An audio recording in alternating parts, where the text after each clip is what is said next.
Good evening. Thank you for being here.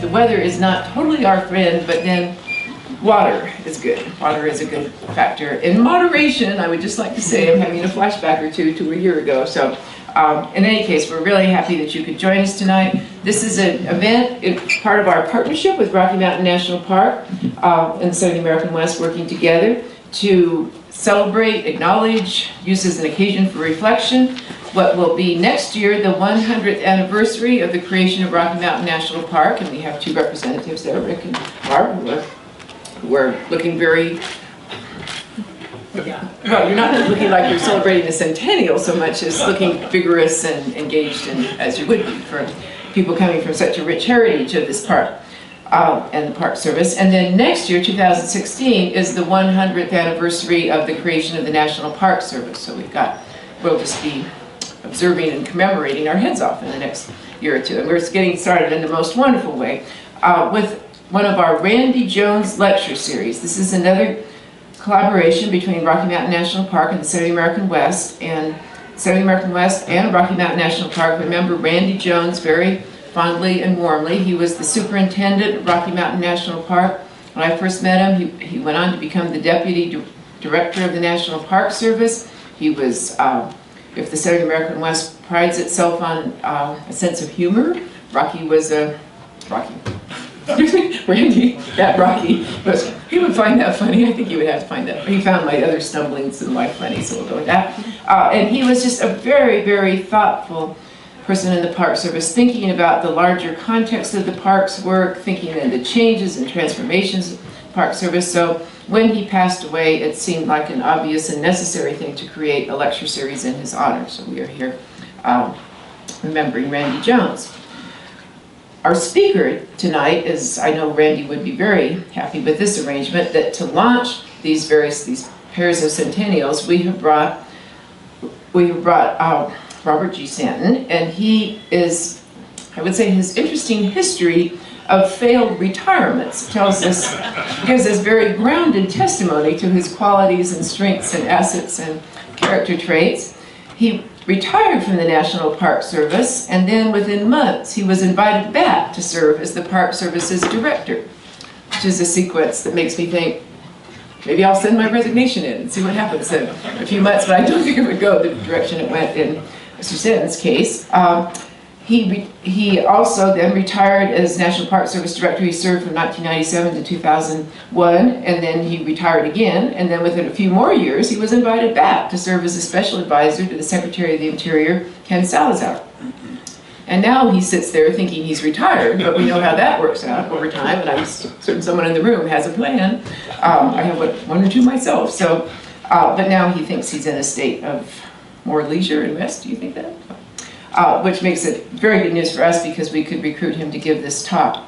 He was a remarkable director of the Park Service because he had been with the Park Service. He was there a total of 35 years, I think, and he had worked at every level. He had worked at Grand Teton National Park, he had worked in regional offices and in the national office.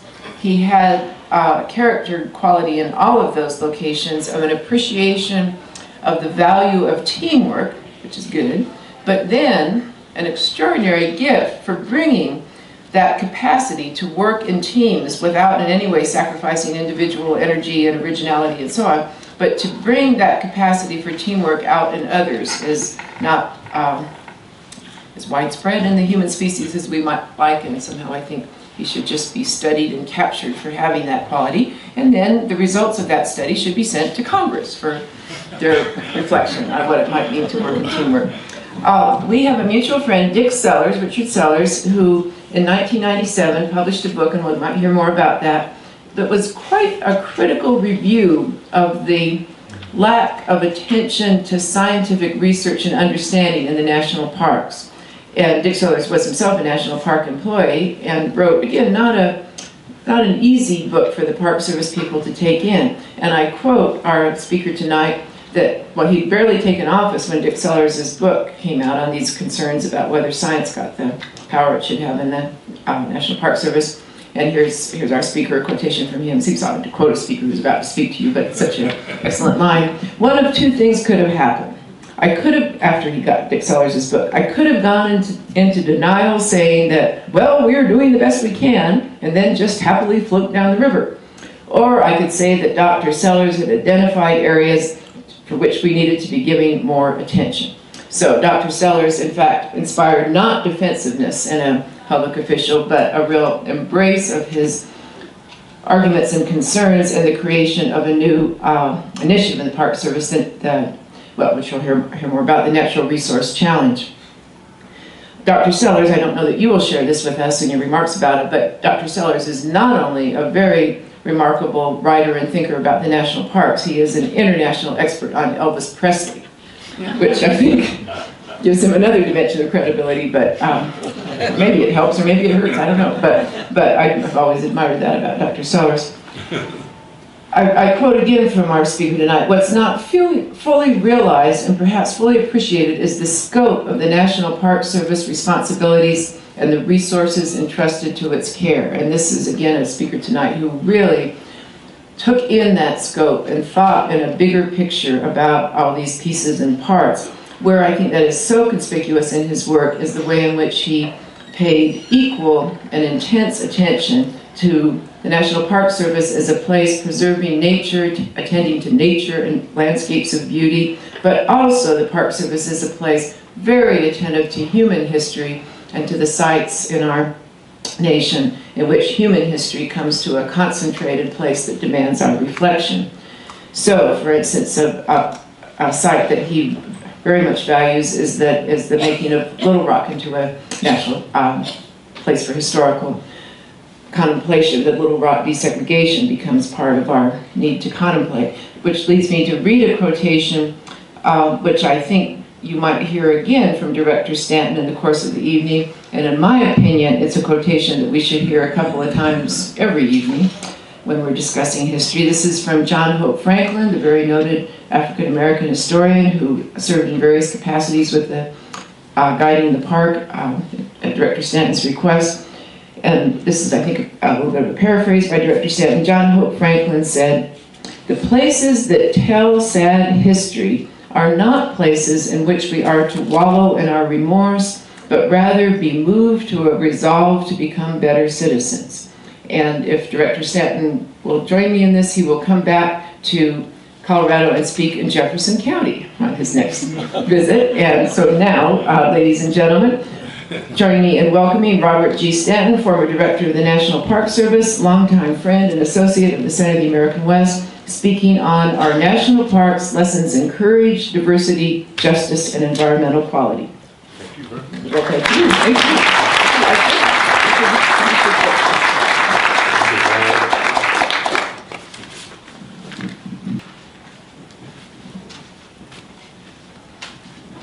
Further to Dr. Franklin, parks are classrooms and libraries for all Americans. They are the touchstones for our citizens who wish to preserve our history and culture and the natural environment at home and throughout the United States. Parks are the touchstones. Good evening. No, wait just one cotton-picking minute. Patty assured me that these are warm people here in Colorado, and if I were in my home state, I would say, howdy, and how would you respond to that? I like that, I like that. It is a great pleasure and honor and privilege to be here with you at University of Colorado at Boulder, and to be invited by a dear friend, a mentor, really one who has taught me a great deal about history and the importance of inclusiveness, and certainly her level of energy is contagious. And I hope that in my retirement I'll be able to retain some level of energy and the kind of wisdom that she possessed. So I would ask you to join me in applauding our friend, our leader, Patty.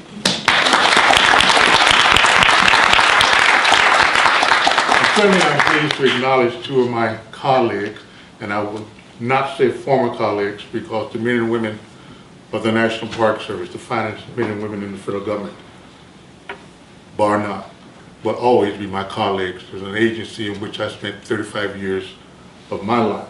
Notwithstanding, I was bitten by the Park Service bug some 52 years ago as a seasonal ranger, still in undergraduate school in Grand Teton National Park. I was just sharing with my colleague from the Park Service, and I know I will do this tomorrow, but when I was first introduced to Grand Teton, they said, "Welcome to Wyoming. Welcome to Grand Teton National Park. This is the state and this is the park in which we have real mountains."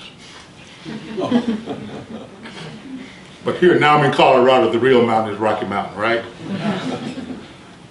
I had an opportunity to reflect on what I might share with you, drawn out of some discussions last evening with Patty, and then today at a great luncheon with a number of students, and some of you were included. So I've sort of adjusted my thinking. And I think that it would be in keeping with the spirit and the legacy of Randy Jones, an outstanding professional and a steward of our nation's rich and diverse natural and cultural resources. He was a personal friend, and we spent a great many time discussing the challenges and opportunities of the National Park Service. So in doing some further thinking about comments for this evening, I reflected on the wisdom of a great philosopher and poet who was an international figure, and a memorial is in Washington, D.C. on Massachusetts Avenue, dedicated by President George Herbert Walker Bush during his tenure as the president in Gibran, who said that let there be no purpose to friendship other than deepening of the human spirit. So may I consider you my friends, because you will, and you do, deepen my spirit. I belong to a college fraternity that was founded at Howard University in 1911, and it's international in scope. And it has as a motto, friendship is essential to the soul. Then I had a college roommate who often would say that a friend is one with whom you can think aloud. Ponder on that, my friends, is one with whom you can think aloud. And as opposed to a lecture, I just want to sort of think aloud with you, because I stand before you as a retiree without portfolio. I can't promise my friends in Rocky Mountain that they're going to get an increase in the budget or additional staff. I wish I could say that. It would be hollow. But if I was a director, you would get an increase. But I do want to share with you some perspectives that I have acquired over my career with the National Park Service, and then serving under the leadership of Secretary Ken Salazar more recently, over a 5-year period in the Secretary's office.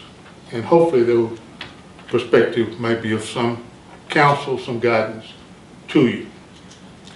But before doing so, and I need to caution myself, because when I speak about the national parks and the National Park Service, I tend to get a little long-winded. And Patty knows that I'm a Texan, a native Texan, a very proud Texan.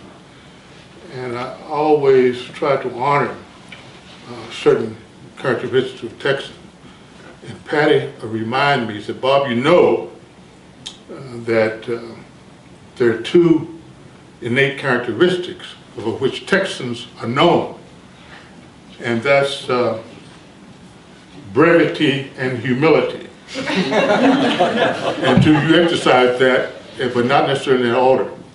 But I got a response, and that was not, Patty, intended to be a comic relief moment. The Texans are humble and they're brief. Anyway, we'll leave it there. But I am inspired by the richness of our parks and the people that care for the parks and the people that make use of the parks. But let me just share with you a few perspectives. And in doing so, let me put aside some notes, and I'll get a copy to Patty later. We are on the eve of commemorating, celebrating, rejoicing on the leadership, the vision, the courage, the tenacity, the perseverance, the hard work of men and women who knew that the beauty, the magnificent species that occupy the places that we know today as Rocky Mountain National Park would be a benefit to their generation and future generations. So they sought out to convince the powers to be that within the will of the American people, perhaps there should be a law that would set aside that special place. And that happened. I believe that one of the pioneers, one of the heroes, Enos Wills, and I believe his home in Rocky is a National Historic Landmark, a man of courage. And many parks you will find have their founders. It could be the mother of the park or the grandfather of the park, what have you, but it represents courage. And one has to understand that the creation of Rocky Mountain National Park preceded, as Patty pointed out, the establishment of our beloved National Park Service.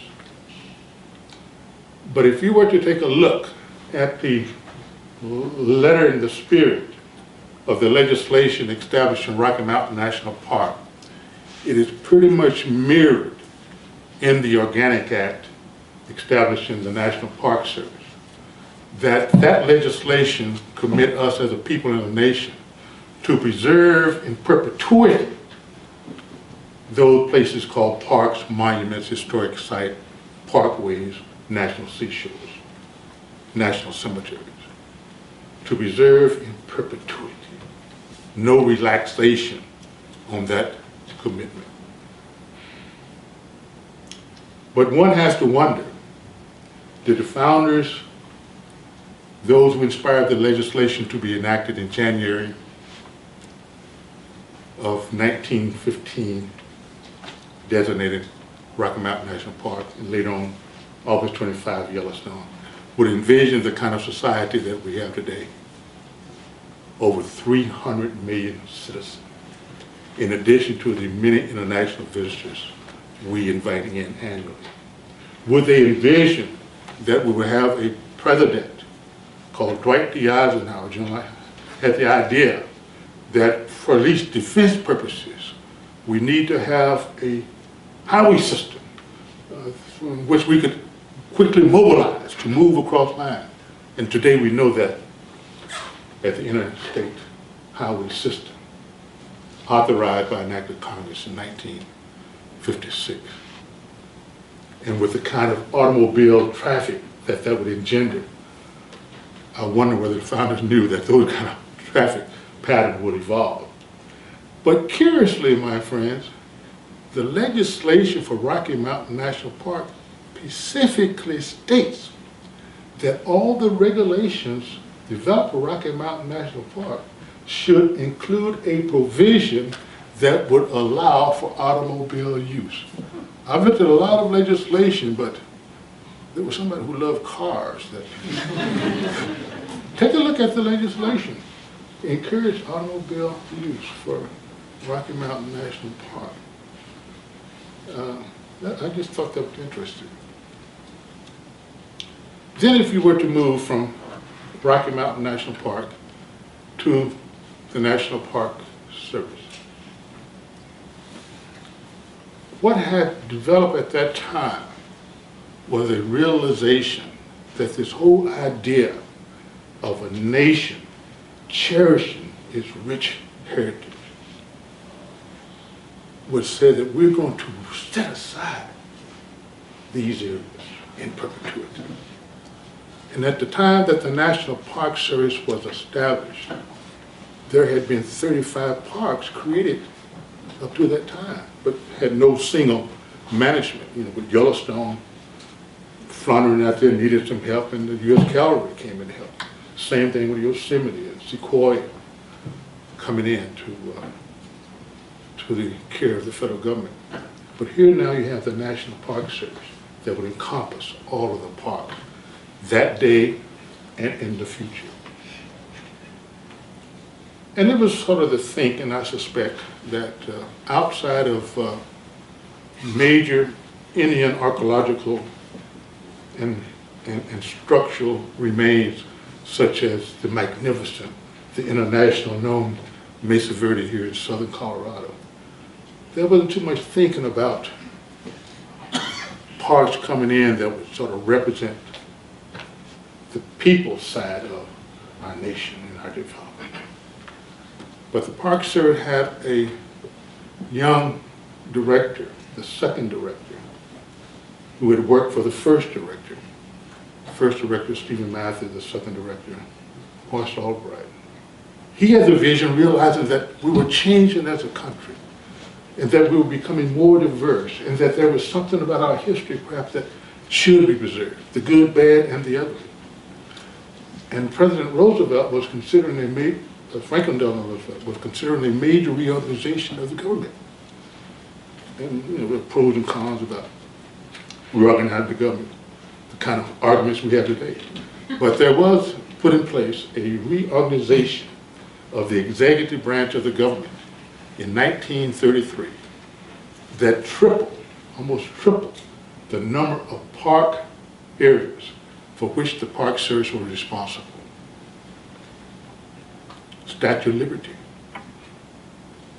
Civil War sites, Revolutionary War sites, sites of the War of 1812, other monuments that were under the care of the U.S. Forest Service, parks in Washington, D.C.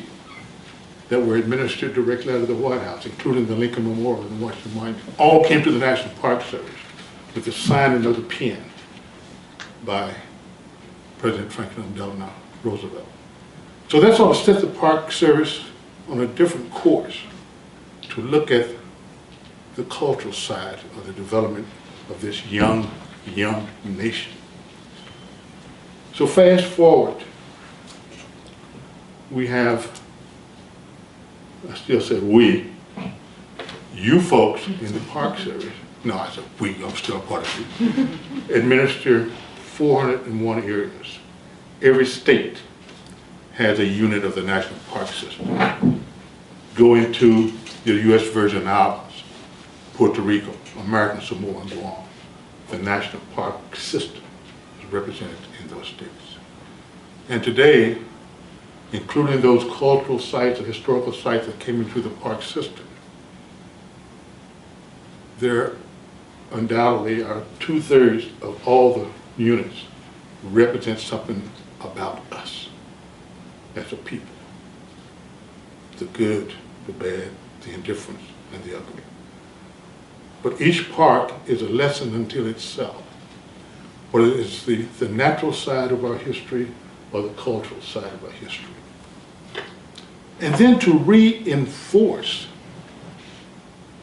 what the pioneers who encouraged Congress to draft and pass the legislation signing the law establishing Rocky Mountain National Park, that even though these large natural wonders such as Yellowstone, Yosemite, Rocky Mountain focus primarily on their natural wonders, the scenic beauty and what have you, there's cultural or historical resources in every unit of the National Park System.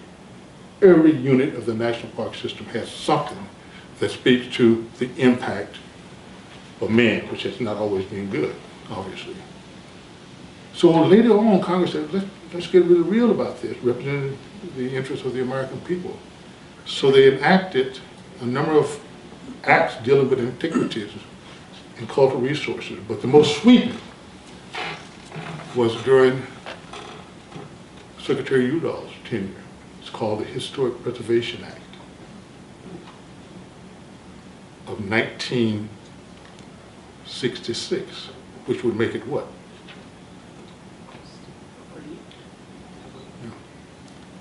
we celebrate. At the same time, we celebrate the 100th anniversary of the National Park Service, the Historic Preservation Act of 1916. But also before that, Congress said, let's really, on the part of the American people, really commit ourselves to preserving the natural resources in a park, and perhaps the ultimate level of preserving a natural environment is the Wilderness Act of 1964. And Rocky Mountain National Park was among the first of the national parks to have congressionally designated wilderness.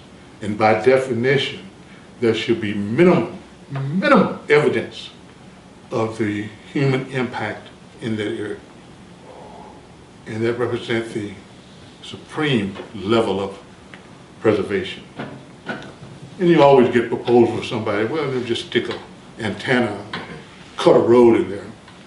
And ladies and gentlemen, some of those kind of proposals come from Park Service people themselves. Not our company here, but there are some who want to violate the intention of wilderness. But as an aside, and something that's very close to me, is that while we were focusing as a people in the nation on the Wilderness Act of 1964, which is 50 years old this year, we were also dealing with and re-examining our commitment to the Constitution of the United States.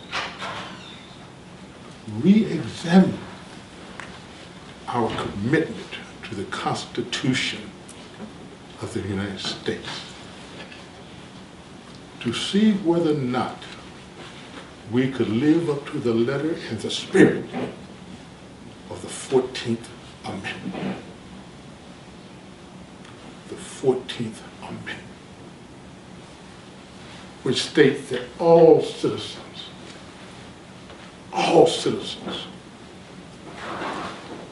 are guaranteed equal protection under the law. All citizens are guaranteed equal protection under the law. And take a look at that amendment enacted shortly after the close of the Civil War.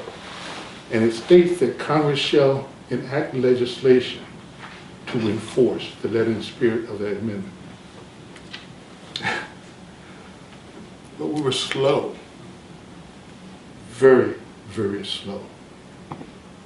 So it wasn't until 1964 that there was a major comprehensive watershed piece of legislation that tried to move us towards embracing the letter and spirit of the 14th Amendment of the Constitution of the United States.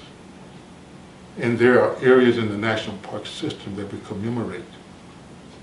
There are individuals whose legacies are preserved in the national park system that pricked the conscience of this nation, that ultimately resided in the White House when President Johnson signed on July 2, 1964, the Civil Rights Act that outlawed discrimination, public parks, public places, schools, and what have you. Those major events in the development of our country, those stories are told. They are told in your national park system so that this and future generations will learn from past frailties and not to repeat them in the future. The parks are touchstones. They're learning places to contribute towards us becoming a stronger nation and a better people. Let me fast forward to the concept of courage. If you were to study how parks came into existence, you generally will find that there were organizations or individuals who really took up the banner and said, this place or these places deserve to be protected. And one would think that, you can make an appeal and reasonable people say, yeah, fine, let's pass legislation.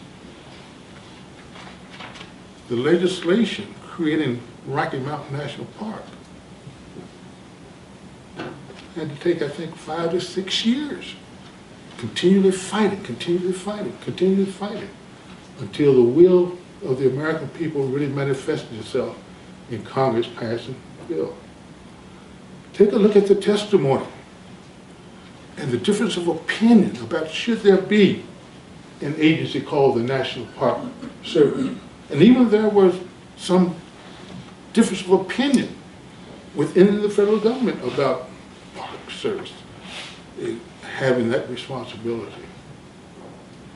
And it's magnificent. A little homework for you. Particularly read the testimony of J. Horace McFarland in testifying before Congress when it was considering passing in 1916 a bill to establish the National Park Service. He was president of the American Civic Association, J. Horace McFarland, a giant, a man of courage, working with Olmsted, working with John Muir, working with Horace Albright, working with Stephen Mather and others to create a beloved agency called the National Park Service. Men and women of courage, we are the beneficiaries of their legacy, their vision. But in addition, we commemorate and honor the courage of many individuals who have brought us this far in terms of trying to achieve that which is so eloquently stated in that beautiful expression. We, the people of the United States, in order to form a more perfect union, the preamble to our Constitution. There's no beautiful pronoun than that more inclusive we. They said, you wait tomorrow, you wait today, but we did in essence have to wait. But that's a beautiful expression. The preamble has never changed. It never changed. But the framers of the Constitution, I like to think, they knew it was not a perfect document. And we speak to that at Constitution Hall in Independence. Tell the story about the thinking process of those who wrote those words for the Constitution. They did not deal with slavery. They knew it was a defect in the Constitution, but they had enough courage, enough fortitude to provide for a little escape clause in the Constitution. I think it's Article 5 that said that this document can be amended. Isn't that something beautiful, huh? As opposed to going back to zero and rewriting the Constitution, it can be amended to move us a little bit further towards we the people of the United States. And that's the last time I think I looked at the amendments. Certainly we know the first 10 amendments known as the Bill of Rights. It has been amended not only 15 times, not 20 times, I think at the last count, 27 times. And some of those amendments allow you ladies to go to the polls to vote. I think it was the 19th Amendment, Patty. Prior to then, you were not included in the we, and certainly I was not included in the we, but through the amendment of the Constitution, the 13th Amendment put me in the we with the abolishment. I even hate to think of it, but the abolishment of perhaps the most severe wound that we've inflicted on ourselves as a nation, that peculiar institution called slavery. We abolished it by an amendment to the Constitution. And we'll pause in December of next year to reflect on the 150th anniversary of abolishing slavery on these shores. Those stories are told in your national park system. But one of the other amendments too speak to a lot of you here by the youthful expression on your face. The amendment authorized you to exercise one of the most precious things that we enjoy as citizens, the right to vote. And my two kids, when they reached the age of 18, and if they didn't vote, they knew they were disinherited. I'll call your parents too, you know. But exercise the right to vote, ladies and gentlemen. Exercise, that's your constitutional right. That's your constitutional obligation. That's your constitutional, your citizen responsibility. Courage. But we think about the giants such as King, Douglas, Tubman, Bethune. We think about Caesar Chavez. We think about those who fought in the Civil War, the Revolutionary War, the War of 1812. Their legacies are commemorated in perpetuity in the National Park System, such as Enos Wills at Rocky Mountain, his pioneering courage to influence the signing of legislation establishing Rocky Mountain National Park. The last, no, next to the last, because I'm taking a lot of liberties with this Texas trait called brevity. There's a lot of debate throughout the country, on college campuses, churches, synagogues, mosques, wherever there's more than 2 or 3 people. This thing called diversity. We are a nation of over 300 million citizens, representing perhaps every racial, ethnic category under the sun. And we know that there's been laws, Jim Crow laws and other kinds of laws that has kept us apart. And the most insidious of all the Supreme Court decisions was one in which they enacted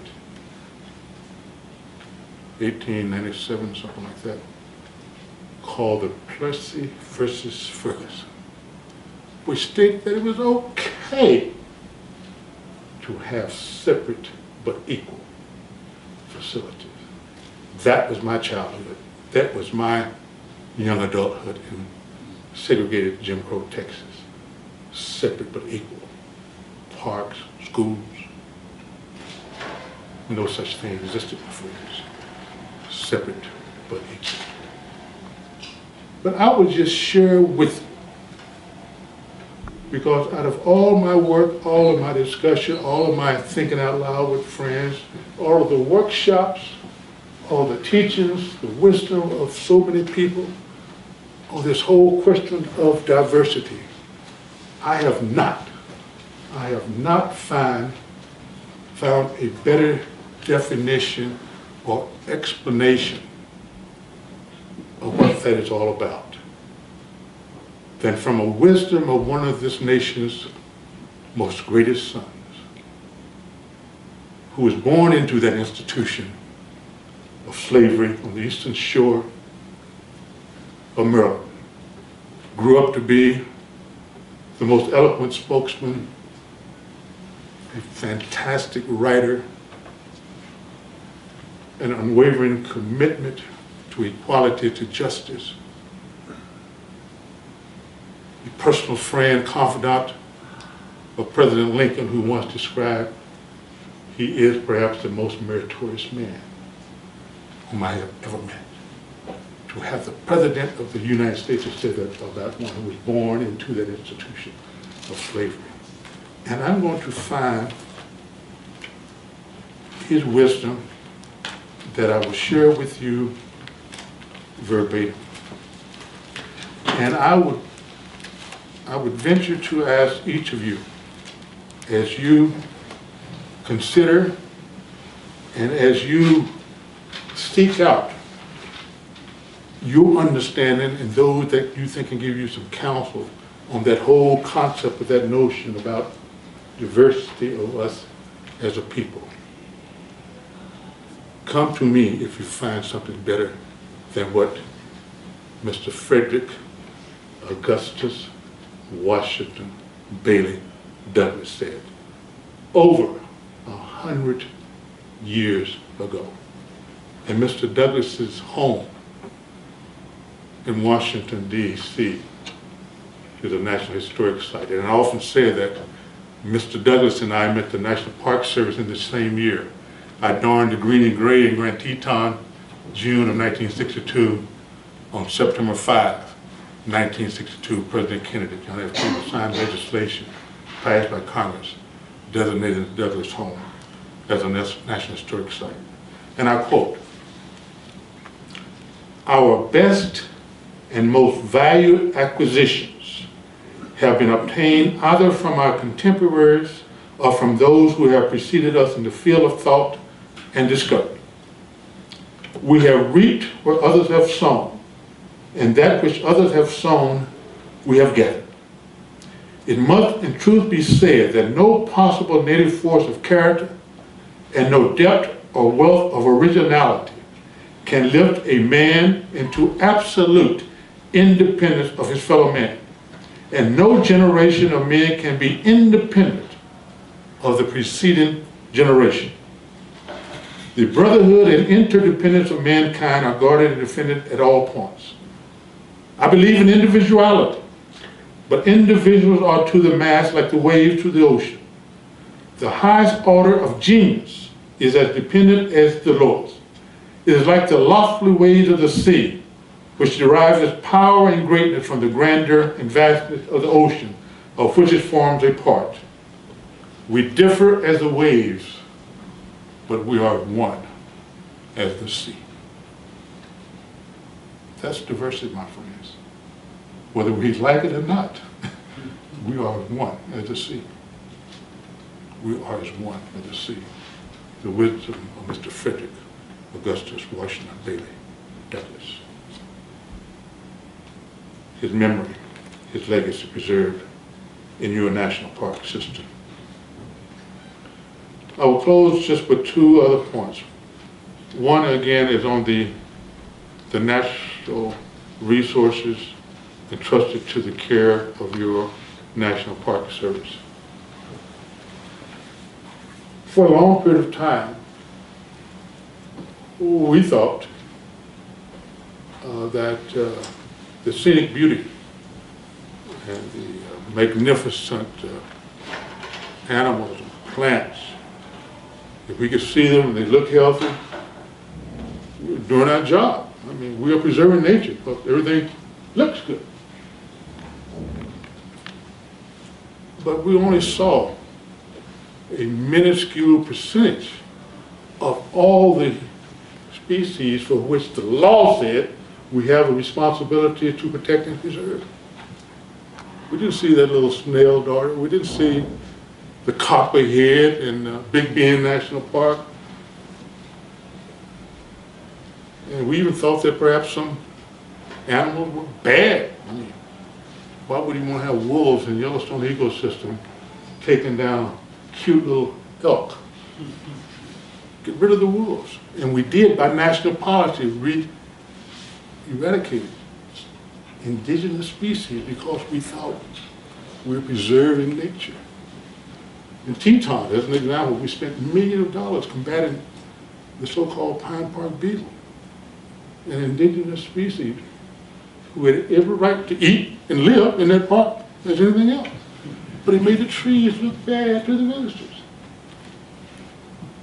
We even had open dumps that allowed the bears to forage food, in which really was a bad thing for them because it was not a part of their normal habitats. So over the years we have made some progress. And then the regional director for the Intermountain region, headquartered in Lakewood, or if you will, Denver, that is one of the largest geographical regions in that it extends from border to border, from Big Bend in my home state of Texas to Glacier on the border of Canada. He asked a prominent historian, Dr. Richard Sellers, affectionately known as Dick, to just squirrel away full access to all the libraries, archives throughout the nation, and do a in-depth, no-holds-barred examination of how has this agency called the National Park Service lived up to its stewardship responsibilities of preserving all life that exists in parks, from the small, charismatic fauna to the littlest of the beetle in Great Smokies National Park. And Dick's book came out saying that, Park Service, I love you, you're my agency, but you're not looking too good. I mean, you have faltered. And if you don't change your ways, you're going to falter a little more. The real problem with that is, I was sworn in by Secretary Babbitt after being confirmed by the United Senate in August. And Dick's book hit the bookstores and it was available on the internet in September. I said, why does this happen to me? But as Patty said, we took it to heart. I immediately convened a meeting of my regional directors and associate directors and some of the superintendents. And I know that Randy made input. One of the prior lectures here, Barbie, input involved. And we developed in a short span of time a response to Dick's book. And I officially announced the Natural Resource Challenge on the occasion of the 100th anniversary of another mountain park that celebrated its 100th birthday in 1999, Mount Rainier National Park in the great state of Washington. And in doing so, we realized that in order for us to move expeditiously in implementing the things that we knew had to be done, we would not be able to make much headway of making some adjustment with the internal existing budget.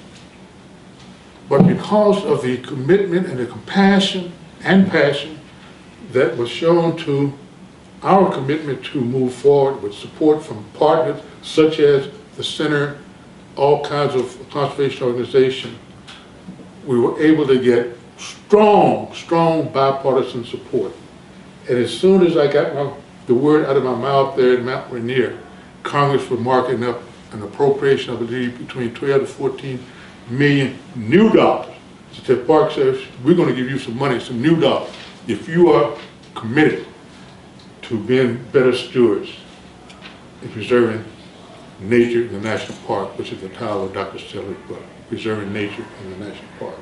And I will say quite candidly, my friends, that Rocky Mountain National Park, with the assistance of the Center, other departments here at the university, has been one of the leaders in developing and carrying out a robust natural resource program. So I'm indebted to you for that.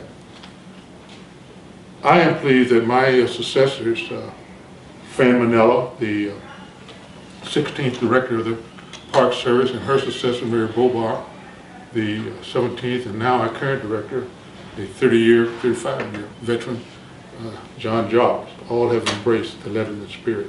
And Congress is still in a bipartisan way of making funding available. I did share with Patty last evening, I opt to employ what I refer to as the Declaration of Independence doctrine. Do you folks know something peculiar about the Declaration of Independence? What happened with that document? Somebody did something.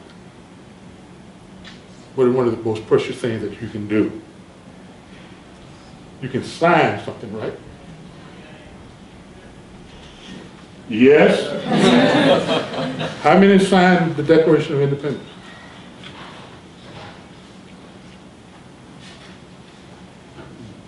$56. Are you familiar with the expression, put your John Hancock here? And if you were to take a look at the original document, his signature is bold, it stands out. And he was saying to the King of England, yeah, we are declared independent. Make no mistake about it, I am signing it. You see my name there. There was a commitment by those brave people because they knew that this was a new country and we were declaring our independence. Courage, courage. So I said, well, you know, if it worked for the signers, and if my regional directors and my associate directors and others are saying, Bob, you know, yeah, I'm fully behind the Natural Resource Challenge. I said, that's beautiful. Sign on the bottom line.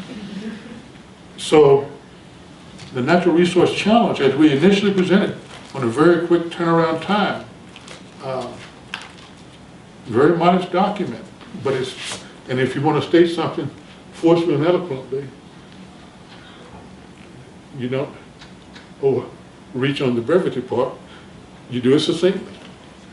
And this is a copy of the document that has the signature of all my regional directors and associate directors. And they said, Bob, we're going to do it, and we did it.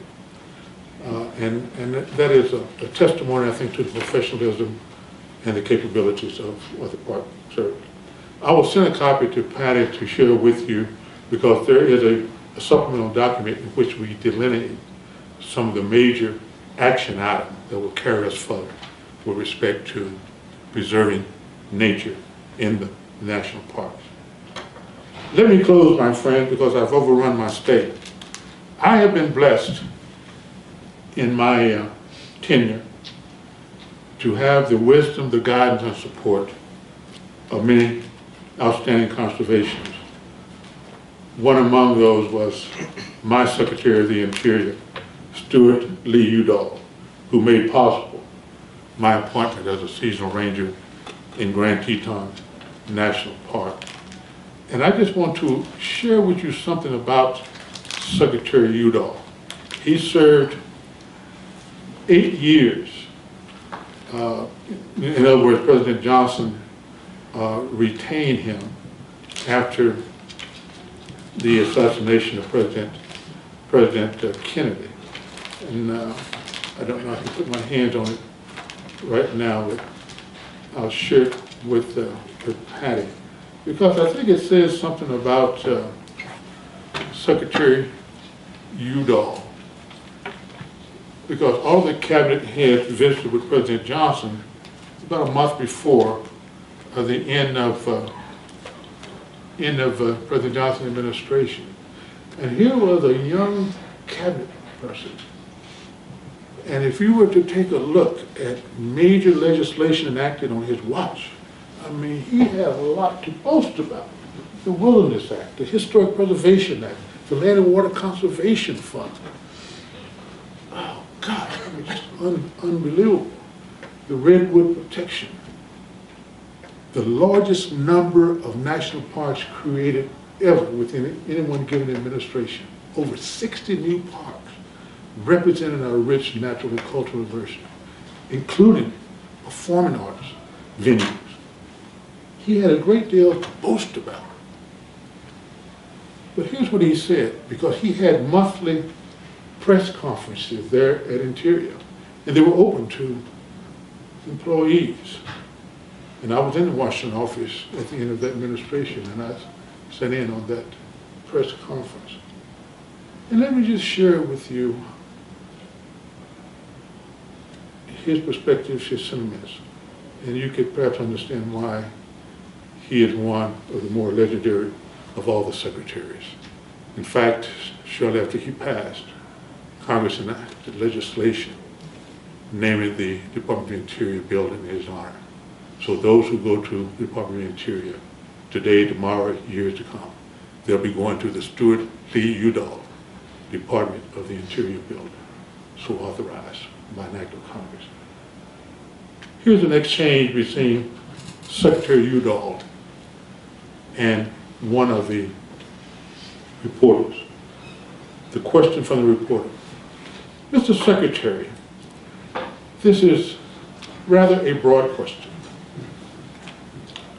I know, but you said you are leaving office with the feeling of fulfillment.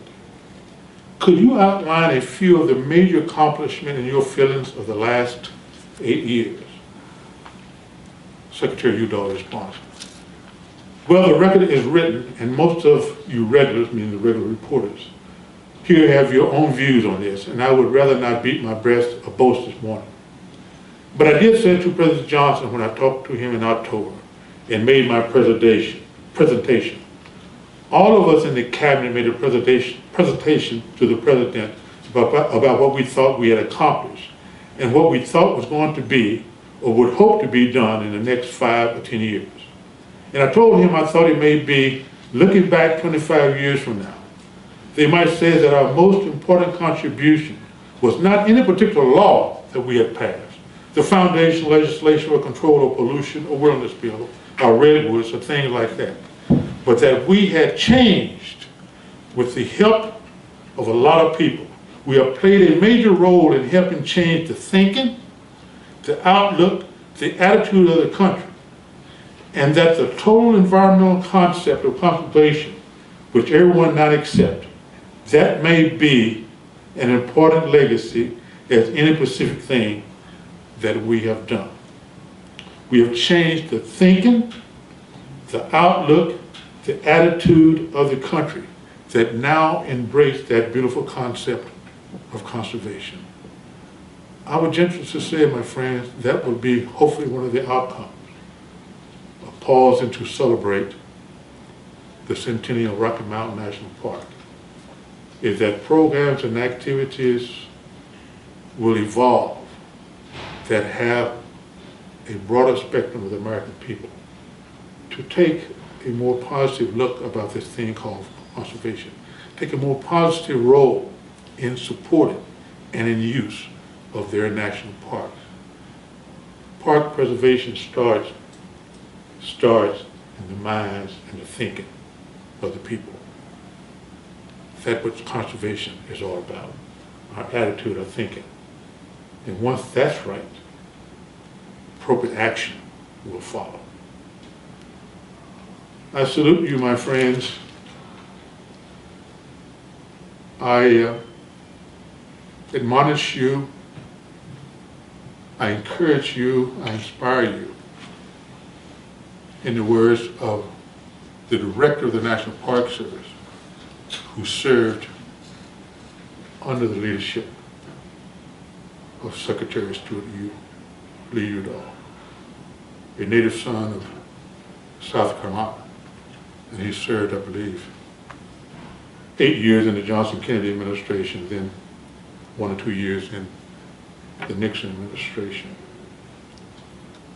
But he's a part of us here in Colorado in that he served as the assistant superintendent from 1955 to 1957. I speak of none other than George B. Hartzog Jr.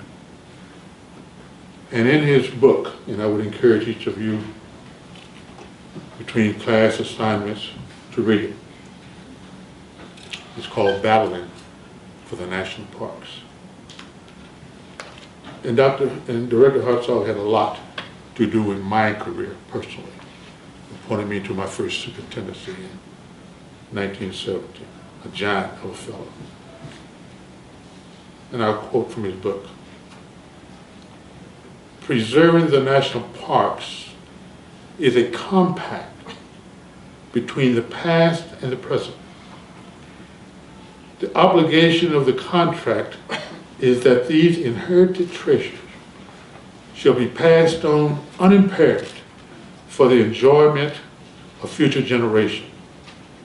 Our generation, you and me, must not default on this immutable obligation," unquote. So in closing, my friend, let us, on this special occasion that we celebrate Rocky Mountain National Park, honoring Randy Jones on this occasion and all who have preceded and who will follow, let us not, individually nor collectively, default on our contractual obligation to preserve the national park for the benefit of this and future generation. We're counting on you. The future generation is counting on us. Thank you for this opportunity.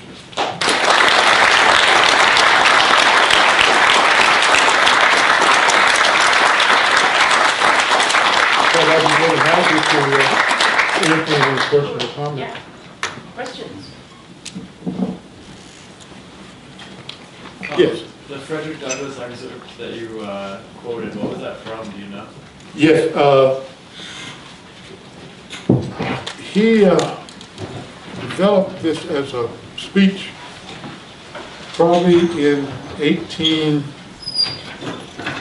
shortly after the Civil War, probably 1866 or something like that, and he continued to embellish it. And it's included in several of his speeches. And a late historian at Yale University, Dr. Blassingame, has published all of Mr. Douglas's speeches. And Park Service, when I retired the first time, gave me a 5-copy set of his writings. And I tell you, a genius. If you have time, just read some of Mr. Douglas's speeches. Yeah. And perhaps one of the most often quoted speeches is in 1857. He spoke on the West Indies emancipation. That speech was delivered, 6 years before President Lincoln issued his Emancipation Proclamation. And you could sense the frustration, the anger of Mr. Douglas, who was a staunch abolitionist. Why have we taken so long to do what's right? And in that speech he said that those who profess freedom and deprecate agitation are those who want crops without plowing up the ground, who want the rain without lightning and mighty thunder. Where there's no struggle, there is no progress.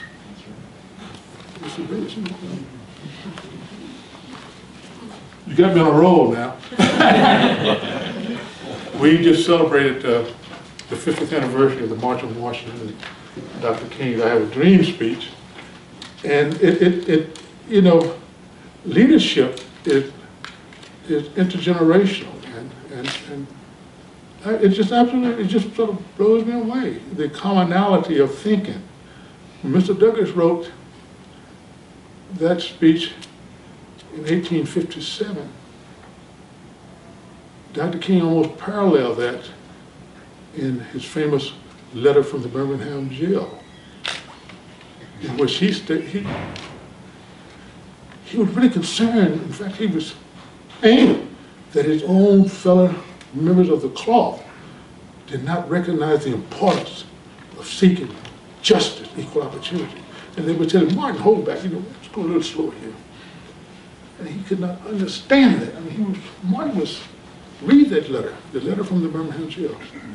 And he said in that letter, we will have to repent in this generation, not merely for the hateful things said and done by the bad people, but for the appalling silence of the good people. Freedom, ladies and gentlemen, we can't stand on the sideline. Well, that's my sermon for the day. Thank you, young man, thank you. Yeah, Mr. Douglas is my man. Yeah, I was really struck by the last quote that you gave from Secretary Udall about getting a mindset of conservation in the country. Yeah. Just sort of thinking about today's generation, there are all these statistics that young people aren't going outside, there's a disconnect, and dogs are all inside, and not here in Colorado or in this room, but across the country. What would you do, or what should we do as a country to kind of get that spirit again and make this connection back with the generation that's going to inherit the I don't know. That question was raised at our luncheon today, and Secretary Salazar, Secretary Jewell, and their predecessors, head of the Forest Service, EPA, Energy Department, all are trying to address that, because you do get old after a period of time, and you would hope that there's people coming along that want to embrace some type of stewardship and maybe seek careers in conservation. But if you take a look at the number of young people who are actually enjoying the outdoors or helping preserve some major historical structures, you don't find people rushing to do that. Although there are some exceptions. And Congress has given authorization to the Department of Interior and Agriculture to facilitate that. One beautiful piece of legislation was the Youth Conservation Corps, enacted in the early 70s, that allowed the Interior Bureaus and the U.S. Forest Service, I don't think anybody else, to hire young people at the tender age of 15 to work during the traditional summer in the parks and get paid for it as youth hunters, getting them into the parks and the wildlife refuge and having has been successful. Some argue that we are responsible for spoiling our dependents, our kids. You know, put a gadget in their hand, they say, you know, if I want to hike, climb to the top of the peak, I just look at it on the screen and say, you know, I've done it. I don't know if that's true or not, but I think we need to have ways in which the young people can tell us what turns them on and what turns them off. Because to a large degree, you know, they are influenced by what the parents do and what the guardians do, how we behave. If we talk a good game but don't act a good game, they pick that up and say, oh, you're not going to the park, why should I be going? You know, that kind of thing. So we have to look at it from all sectors. Then again, there are some cultural considerations. Not really an excuse, but there are in fact some cultural considerations. You know, I spoke about the Civil Rights Act of '64. My parents, or neither would I, up until the age of 24, would get in my car and drive some distance because I didn't know where I'd be able to stay or eat for a period of time. The place was just closed to me because of my beautiful color. So there was not a pattern of traditional vacation. People, you know, driving from Fort Worth or Dallas, Texas up to Yellowstone. You could get into Jackson Hole, Wyoming and be refused service, as I was refused service in '62. So there's some patterns, you know, that have not encouraged that, if you were to take a look at our history. And then other things in terms of careers, we've sort of cheated ourselves, but I think we're making some progress, is that we have not really represented the role of various groups in the preservation of our natural and cultural environments.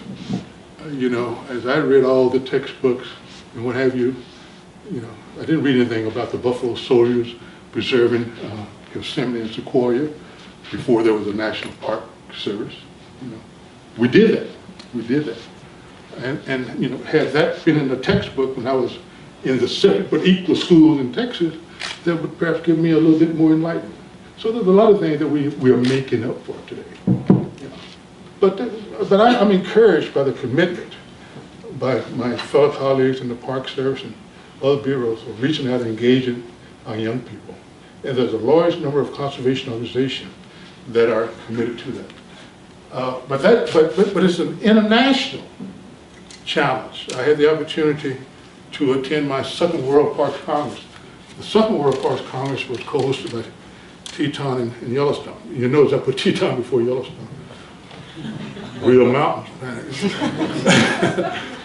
In '72, and then the fifth one was held in Durban, South Africa for the very first time on the continent of Africa. And IUCN, the International Conservation Union, sponsored, and they invited two international patrons to be ambassadors and patrons. And one was Her Majesty Queen Noor from Jordan, and the other was former President of South Africa, Nelson Mandela.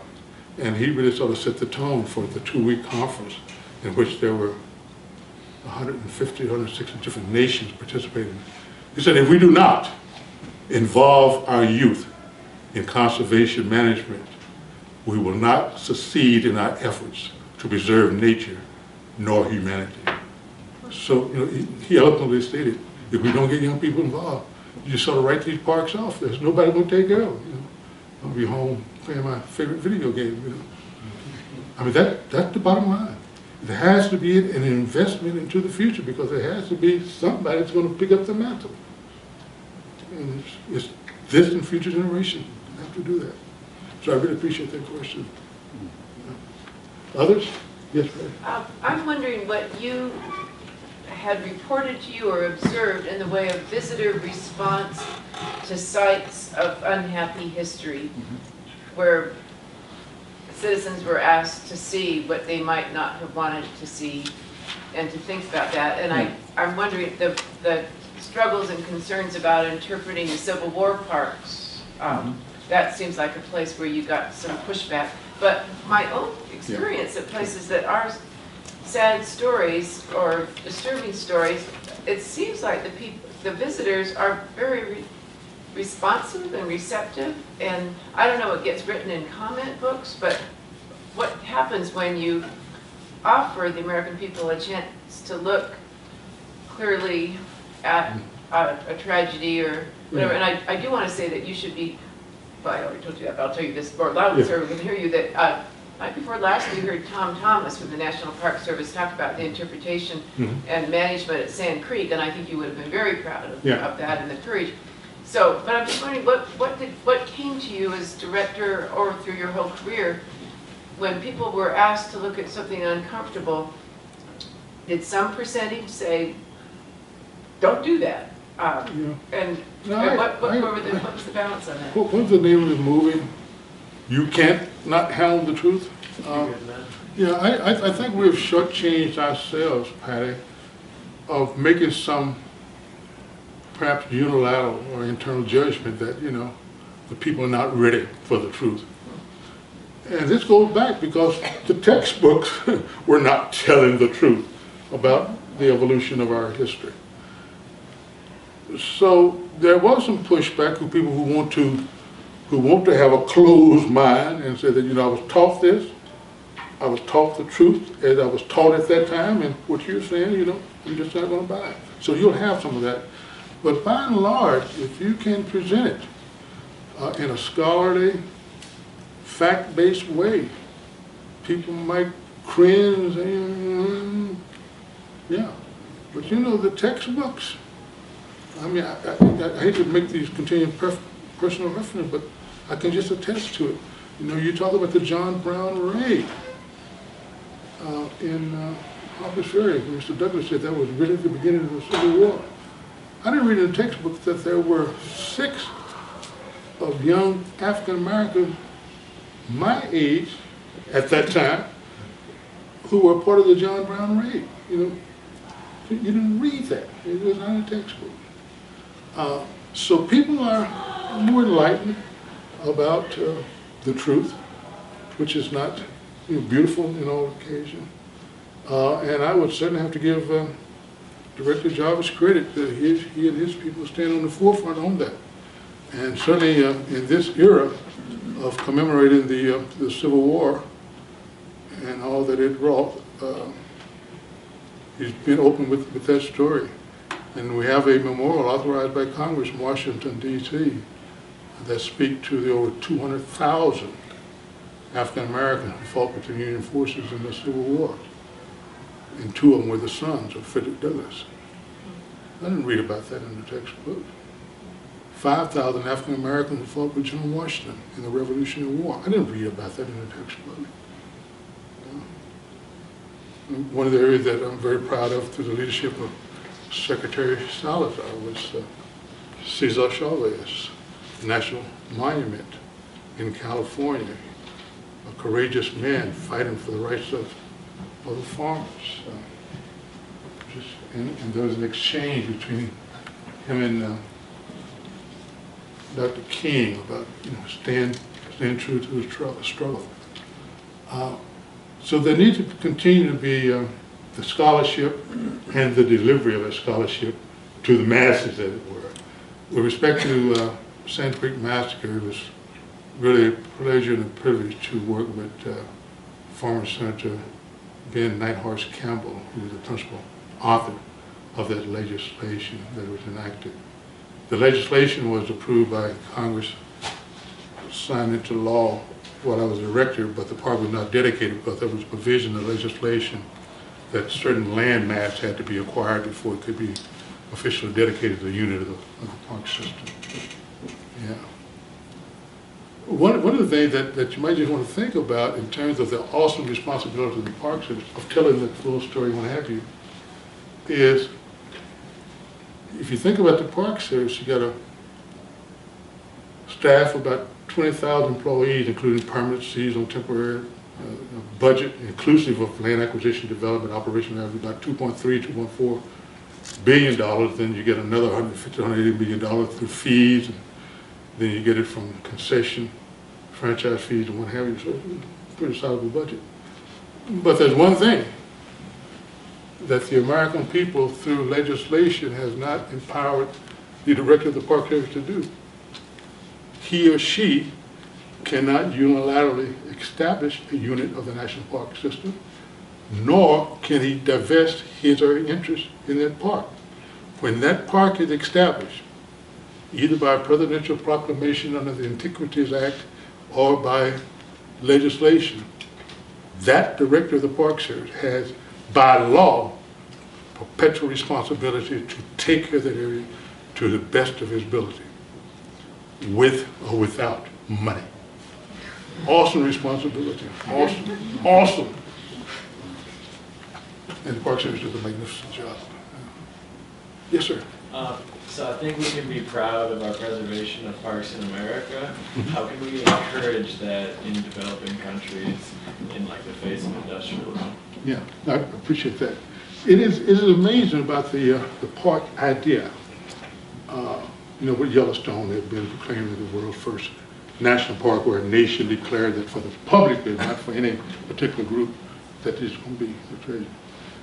One of the things that I have experienced as I travel with the Park Service and travel with IUCN when I left the directorship is, by and large, every country takes some pride in having a national park. It could be just on a concept document, or it could be an elaborate park system such as they have in Canada and South Africa or Australia. Proud of the national parks. But you have to realize that in some countries, the resources contained in those areas that they would otherwise reserve might be the only source of subsistence. And those are realities. But every park is encouraging. I would dare say that your National Park Service has been requested by the State Department or by aid to assist parks in planning and developing their national parks. Most of the parks in countries, you know, which we have diplomatic relations, and they would underwrite the expenses. I gave Patty, I was honored by the Park Service with an oral history interview, and I commented about the role of the National Park Service in international affairs, which has suffered, I mean, it has leaps and bounds and peaks and valleys, but I think quite strongly, and I think it's the tenor of your comment, that there is a role that presumably the leading park agency, the Park Service, should make its expertise available internationally. Right. Yeah. Yeah. Yes, sir.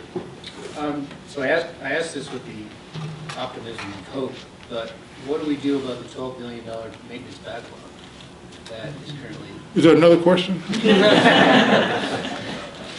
I don't know. I don't know. I don't know, frankly. I really don't know. I had it on my watch, Director Job had it on his watch, and maybe his assessor. What the gentleman referred to is the backlog is of rehabilitation of existing structures. Every now and then somebody might sneak in a new development. But the backlog principally is to care for those facilities needed for visitor services, protection of resources, and administrative use. And it primarily falls into visitor centers, housing, ranger station, what have you. But the large share of that so-called backlog is in what would you think? Roads. What? Roads. That's it. Roads and trails, roads and bridges. The Park Service has cumulatively, I think, when I was director, I think it was 8,000 miles of primary trail, including some major parkways such as Natchez Trace, Blue Ridge, or Washington Memorial Parkway, the 100-year-old road system in Yellowstone. And many of these roads were not developed to current highway standards, nor did those who engineered the roads think that the kind of vehicles that people drive today will come into the park. There are some vehicles, ladies and gentlemen, that come into a park like Yellowstone, Death Valley, maybe, probably the only thing is missing is their garage. I mean, you got a swimming pool, I mean, some big rigs. And those parks designed. So what do you do if you are to adhere to highway standards? But it is a major, don't want to comment about legislation that's pending and being debated, but the Park Service benefits from the highway program, which is a standalone appropriation, because all of you ladies and gentlemen contribute to the interstate highway system, and there's a special provision that other federal roads can benefit from it, because all of you pay a federal tax, and many of the part of the infrastructure that go towards the interstate highway system, of which I think 80% by the states, 20% by the feds, or vice versa. So all of you contribute to that. But there's been some debate about whether or not the land management agency will continue to receive funds to upgrade the roads and trails. But it is probably 56% of the backlog. One of the things that I'm sure that Rocky Mountain Park will be addressing, relating specifically to that, I love it. I was around, no, I wasn't around for the signing of the Organic Act in 1916, but I was around for the 50th anniversary of the National Park Service and the 75th. And Director Connie Worth, the 6th Director of the Park Service, for his celebration of the 50th anniversary, launched a program called Mission 66. Started in 56 and ended in 66. And as I understand, he was affectionately known as Connie. He went to the Secretary of the Interior, Fred Seaton, and said, you know, I got this idea to celebrate the national parks because most of the parks had been mothballed as a result of World War II, Korean War, and what have you, before we were putting our energies, and just needed to upgrade the facilities to accommodate visitors when things had cooled down. And as the story goes, Secretary Seaton said, Connie, that's a little bit above my plate. You have to go see the old man himself. You were talking about President Eisenhower. Connie had a personal visit with President Eisenhower. He said, Connie, let's do it. And so if you were to go into Rocky Mountain National Park, to any park, you will see some Mission 66 facilities housed in the visitor center. But if they were Mission 66 to be constructed by 1966, are they not old today? And what do you do like old, decrepit people like me? We need to be rehabilitated. They constitute the backlog. Isn't that something to think about? But you know what? What's the beauty of this? That you young people are going to solve that problem. I'll be tired, you know. But so I don't know. I really don't know. I mean, I really don't know. Yeah. But it's a challenge that can be met. Other questions? Yes, please. How did you find your way into the National Park Service? Stuart Lee Udall. A man of courage, a man of conviction. You know, as I said before, we were questioning our own commitment to our Constitution back in the late 50s and early 60s. You know, I attended a small historically black college there in Austin, Texas. We were joined with the students from St. Edwards, from the University of Texas, and marched down Main Street of Austin to say, hey, you know, I have a right to go into, I should have a right to go into the theater, sit at the bus counter and what have you, but that was not the case. So Stuart Udall said, you know, something just is not right, because if I go into Grand Canyon, to Yellowstone, and the Tetons, I don't see any black faces. I don't see the face of America. And Interior was not recruited among the face of America. He said, I'm going to change it. I'm going to change this now. So he directed there be recruitment at places heretofore. And ladies and gentlemen, the important thing, this was before the Civil Rights Act of '64, in which there was not a major legislative or legal push to provide for equal employment, even in the federal government. But Stuart Lee Udall did it. And so I'm here today. Yeah, great man, great. Pat and I were invited by the family to participate in a memorial service. He did not return to Arizona.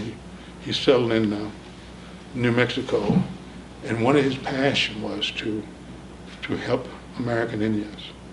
And he spent a lot of his time in his latter years working on concerns of the Navajo in terms of the adverse drainage from uranium mining and what have you. Just a phenomenal person. And the last time I was with him personally, I was sworn in August 4th, and then in October of that same year, '97, we premiered a film on Lady Bird Johnson at the Lane Johnson Historic Site in Johnson City. And Stuart came up from New Mexico for that because he and Lady Bird Johnson were very close in terms of natural resource preservation, beautification program, and what have you. But just a giant of a person. And that is represented by the fact that Congress said that we're going to honor him with a building in his name in perpetuity in the nation's capital. Yeah. Stuart Lee Udo. That in the depth of sentence has passed over our cities. We too will be remembered, not for our victories or defeats in battles or in politics, but rather, my friends, for our contributions to the human spirit. John F. Kennedy. Thank you, and my best to you all.